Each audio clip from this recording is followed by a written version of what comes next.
Everyone, welcome guys back. So guys, previous lecture में हम लोगों ने क्रॉस प्रोडक्ट के बारे में देखे थे और वहाँ पर हम लोग cross product of unit vector पढ़ लिए थे। ठीक है, आज हम लोग किसी दो वेक्टर को किस तरह हम लोग क्रॉस प्रोडक्ट करते हैं, ठीक है, वो हम लोग देखेंगे। ठीक है, सो स्टार्ट करने से पहले एक बार थोड़ा सा बेसिक रिव्यू ले लेते हैं कि अब तक हम लोग क्या पढ़ चुके हैं। ठीक, तो क्रॉस प्रोडक्ट में हम लोग क्या पढ़े थे कि जो ए क्रॉस बी होता है वो क्या होता है, mod of A mod of B sine theta और एक नॉर्मल वेक्टर। ठीक, ये कैसा प्रोडक्ट है, वेक्टर प्रोडक्ट है, मैंने जो रिजल्ट आता है वेक्टर होता है, मैग्नीट्यूड और एक यूनिट डायरेक्शन वेक्टर होता है। ठीक है, यह क्या देता है, ए क्रॉस बी क्या देता है, यह एक ऐसा वेक्टर देता है।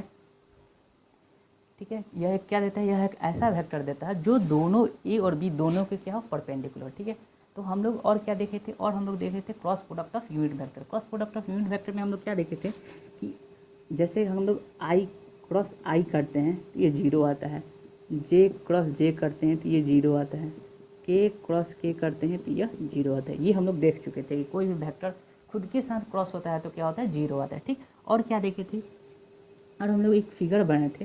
ठीक, और इसमें हम लोग यहाँ पर आई लिखे थे, यहाँ जे लिखे थे, आई जे और यहाँ के लिखे थे। ठीक, तो अगर हम लोग क्लॉकवाइज चलते हैं, सॉरी एंटी क्लॉकवाइज चलते हैं तो पॉजिटिव लेते हैं। क्या लेते हैं, एंटी क्लॉक पॉजिटिव लेते हैं। ठीक, पॉजिटिव करने का मतलब आई क्रॉस जे यह क्या दे देगा, आई क्रॉस जे बाद वाला के कैप। ठीक है, वैसे ही जे क्रॉस के यह क्या दे देगा, आई कैप, नेक्स्ट वाला आई कैप। और क्या देखे थे, के क्रॉस आई यह क्या दे देगा, जे कैप।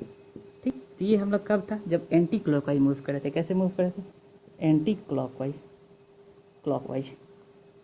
ठीक, कि जब एंटी क्लॉकवाइज मोशन हो तो इस समय ये देता था। ठीक, अगर क्लॉकवाइज मूव करेंगे तो क्या होगा, ठीक, यानी कि अगर हम लोग क्लॉकवाइज मूव करने लगे तो क्या होगा। ठीक है, देखते हैं क्लॉकवाइज मूव करने लगते हैं तो क्या होता है। ठीक है, जैसे देखो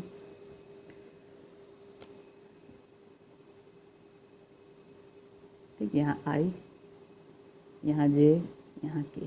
ठीक, अब ऐसे मूव करें क्लॉकवाइज तो क्लॉकवाइज हम लोग क्या लेते थे, निगेटिव, यानी आई क्रॉस के करेंगे तो क्या होगा, आई क्रॉस के करेंगे तो माइनस जे, आई क्रॉस के करेंगे तो माइनस जे, के क्रॉस जे करेंगे तो माइनस आई, के क्रॉस जे करेंगे तो माइनस आई। ठीक, आई जे क्रॉस आई करेंगे तो माइनस के, जे क्रॉस आई करेंगे तो माइनस आई, जे क्रॉस आई करेंगे तो माइनस के।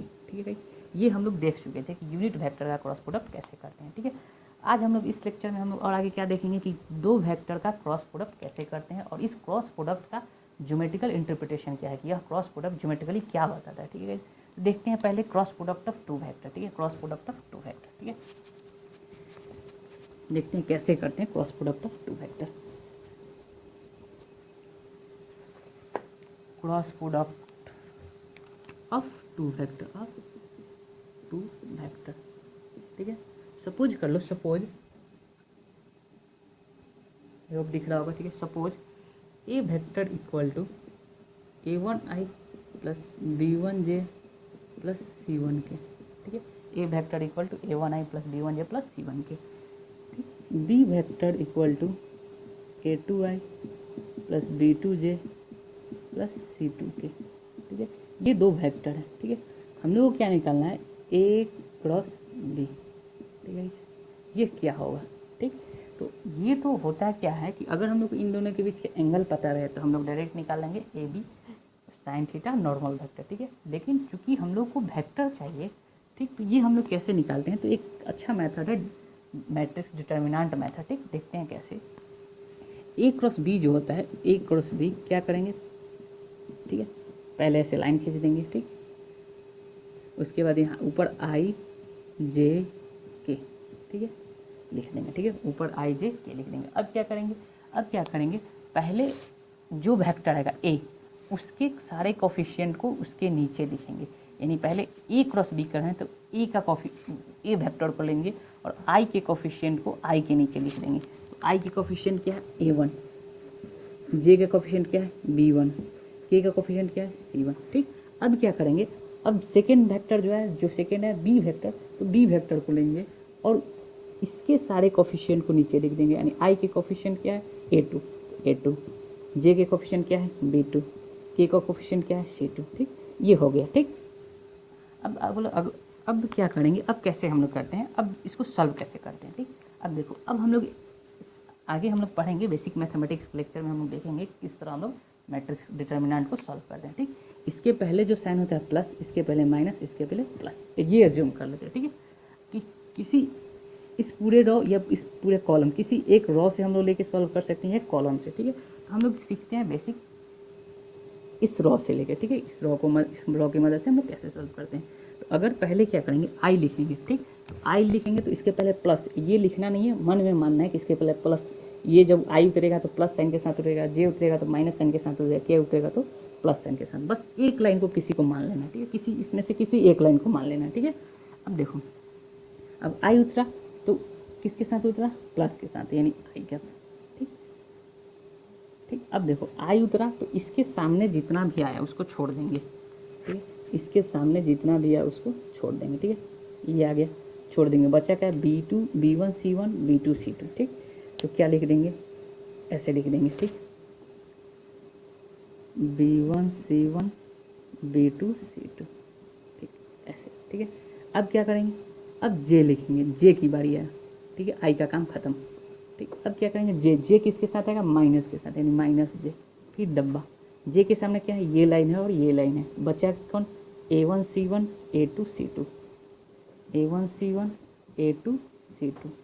ठीक, अब किसका काम है, बारी है के का, तो के किसके साथ उतरेगा, प्लस के साथ, प्लस के। ठीक, इसके सामने ये है, इसके सामने ये है। ठीक, ठीक, समझ में आ रहा है, इसके सामने ये।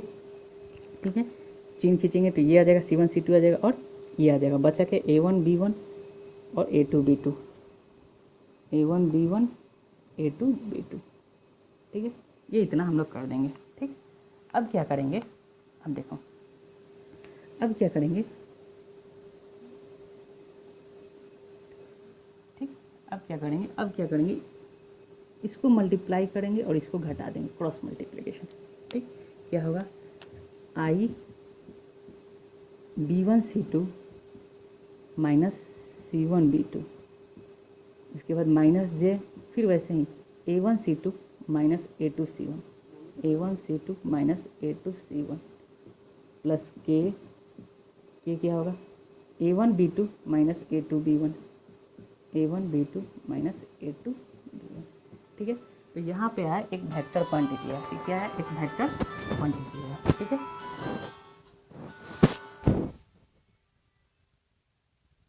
ठीक है, अब देखो क्या है, आई टाइम्स क्या आ गया, B1 C2 minus C1 B2 minus J A1 C2 minus A2 C1 plus K A1 B2 minus A2 B1। ठीक, यह क्या आ गया, A क्रॉस B का वैल्यू है। ठीक है, इसको याद करने की ज़रूरत नहीं है। ठीक है, हम एक जनरल फॉर्मेट बता दिए थे कि यह कैसे हम लोग क्रॉस प्रोडक्ट निकालेंगे, एक जनरल फॉर्मेट है। ठीक है, कैसे निकालेंगे। ठीक, तो देखो इसमें एक वेक्टर, यह एक जो क्वांटिटी है A क्रॉस B है, यह क्या है, एक वेक्टर क्वांटिटी है, यानी क्रॉस प्रोडक्ट क्या देता है, एक वेक्टर क्वांटिटी देता है। ठीक है, अब क्वेश्चन की मदद से हम लोग इसको सॉल्व देखते हैं। ठीक है, एक न्यूमेरिकल लेते हैं। ठीक है, उसके बाद इसको सॉल्व करते हैं। ठीक, देखते हैं,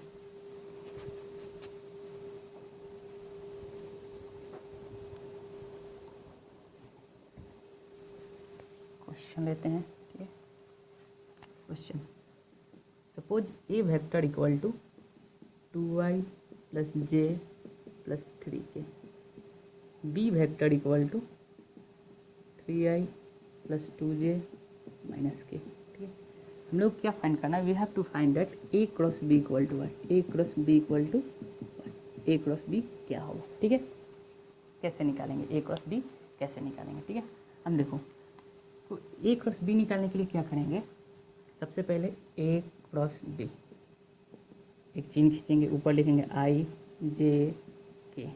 अब पहले ए आया तो ए के कोफिशिएंट के सबके सामने लिखेंगे, यानी 2 जे 1, के का कोफिशिएंट 3, वैसे ही डी, अब डी आया तो डी का लिखेंगे 3 2, के का कोफिशिएंट -1।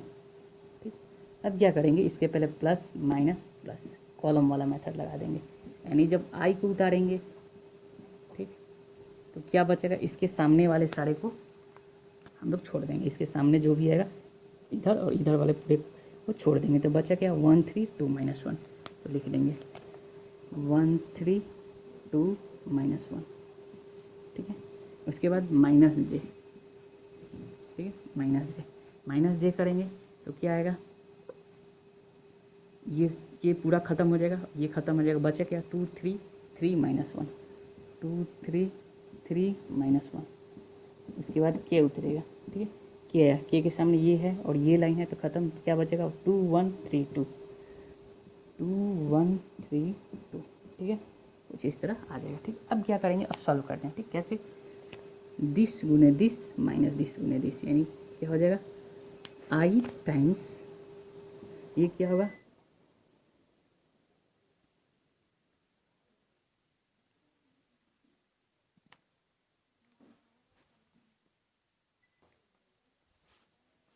क्या हो जाएगा यहाँ पे i टाइम्स दिस गुने दिस माइनस दिस गुने दिस, ठीक है। यानी क्या करेंगे, 1 में -1 से मल्टीप्लाई करेंगे -1 -6 -j टाइम्स, वैसे ही 2 में -1 से मल्टीप्लाई करेंगे -2 और -9 प्लस k टाइम्स क्या हो जाएगा 2 दूनी 4 -3 4 -3, ठीक। तो यहाँ से क्या आया -7i माइनस प्लस कितना हो जाएगा 9 to 11j प्लस 4 -3 k। तो a क्रॉस b वेक्टर क्या आ जाएगा, a क्रॉस b का जो वैल्यू क्या आ गया, वो आ गया -7i plus 11j plus k vector, ठीक है। तो a क्रॉस b हम लोग निकाल लिए, ठीक।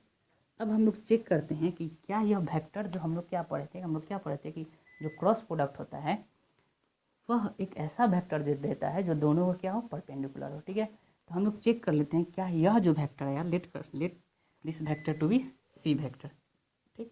तो जो सी वेक्टर है क्या ए के परपेंडिकुलर है या बी के परपेंडिकुलर है कि नहीं, ठीक है। तो हम लोग देखते हैं, ठीक है, देखते हैं, ठीक। अगर सी वेक्टर परपेंडिकुलर होगा, ठीक है, ए के परपेंडिकुलर होगा, यानी तो क्या देगा C dot A equal to 0 होना चाहिए, ठीक है। This implies what, C vector is perpendicular to A vector, ठीक। ये दोनों एक दूसरे क्या होगा, परपेंडिकुलर होगा, 90 डिग्री होगा, ठीक है। अब देखो, अब क्या करते हैं, डॉट प्रोडक्ट निकालते हैं। तो सी कितना है -7i plus 11j plus k dot 2i plus j plus 3k, ठीक। जब इसका डॉट प्रोडक्ट करेंगे तो डॉट प्रोडक्ट क्या होता है, खुद के साथ होता है, यानी आई आई वाला के साथ हो जाएगा, जे वाला के साथ हो जाएगा और के वाला के साथ हो जाएगा, ठीक है, ठीक। जे वाला के साथ और के वाला के साथ, तो कितना हो जाएगा 7 दूनी 14 -14 प्लस 11 माइनस प्लस 3, तो कितना होगा 0 आ गया। इसका मतलब क्या होगा, डॉट प्रोडक्ट 0 हो गया। दिस सिंपली क्या बोल सकते हैं, C is perpendicular to A vector. ये तो निकल गया कि सी पर बी ए वेक्टर के परपेंडिकुलर सी है। अब बी के साथ देख लेते हैं क्या बी वेक्टर भी परपेंडिकुलर होगा, तो हम लोग निकालते हैं बी डॉट सी निकालते हैं। तो बी कितना है 3i प्लस 2j माइनस के डॉट सी वेक्टर क्या था, ए क्रॉस बी था, -7i प्लस 11j प्लस के, ठीक। तो ये कितना हो जाएगा 21, इसको इससे करेंगे तो प्लस 22 और ये -1, ठीक है। और ये कितनी, ये -21 होगा, ठीक है। ये आई के साथ होगा, जे के साथ और के के साथ, के साथ, ठीक है। तो ये कितना हो जाएगा -21 प्लस 22 -1, ये कितना होगा 0, ठीक। इसका मतलब क्या बोले कि जो बी वेक्टर भी होगा, B vector is also perpendicular to C vector, क्योंकि डॉट प्रोडक्ट क्या होगा 0 हो गया, यानी दो वेक्टर का डॉट प्रोडक्ट 0 हो जाने का क्या मतलब हुआ कि यह जो मेरा वेक्टर आया, जो क्रॉस प्रोडक्ट आया, ठीक है, क्रॉस प्रोडक्ट आया ए क्रॉस बी जो आया था -7i प्लस 11j प्लस के वेक्टर, जो ए क्रॉस बी आया था यह परपेंडिकुलर है ए के भी बी के भी, ठीक। तो क्या बोल सकते हैं कि जो क्रॉस प्रोडक्ट होता है एक ऐसा वेक्टर देता है जो दोनों वेक्टर के क्या हो, परपेंडिकुलर हो, ठीक है। अब देखो, अगर हम लोग को निकालना हो कि नॉर्मल वेक्टर निकालें, normal unit vector N cap निकालें, तो एन कैप क्या होगा, तो देखो एन कैप तो हम लोग निकाल चुके हैं ए क्रॉस बी, ठीक। अब इस वेक्टर को हम लोग सी वेक्टर बोल देते हैं और इसका नॉर्मल यूनिट इसका यूनिट वेक्टर, मतलब नॉर्मल वेक्टर कहने का मतलब क्या हुआ कि जो वेक्टर आया, ठीक, सब समझो, जो वेक्टर आया क्रॉस करने से, ये मान लो ए वेक्टर था, ये बी वेक्टर था, ठीक है, this is our A vector, this is our B vector, और ये हम लोग निकालें एक नया वेक्टर आया, ठीक, ए क्रॉस बी वेक्टर, ए क्रॉस बी वेक्टर, ठीक, और इसी के डायरेक्शन में नॉर्मल वेक्टर होगा, मतलब ए क्रॉस बी वेक्टर के डायरेक्शन निकालना है, तो क्या हो जाएगा, A cross B upon mod of A cross B, simply, ठीक है। तो ये हम लोग नॉर्मल वेक्टर दे देगा, ठीक है। इस तरह हम लोग नॉर्मल वेक्टर इजली निकाल सकते हैं, ठीक है guys. I hope cross product समझ में आया होगा, ठीक है। सो गाइस नेक्स्ट लेक्चर में हम लोग इसके आगे इस पे बेस्ड न्यूमेरिकल करेंगे और देखेंगे कि इसका ज्योमेट्रिकल मीनिंग क्या होता है, क्रॉस प्रोडक्ट ज्योमेट्रिकली क्या बताता है, ठीक है। इस पे बेस्ड हम लोग ढेर सारा न्यूमेरिकल करेंगे क्रॉस प्रोडक्ट पे बेस्ड, ठीक है। तब तक के लिए धन्यवाद।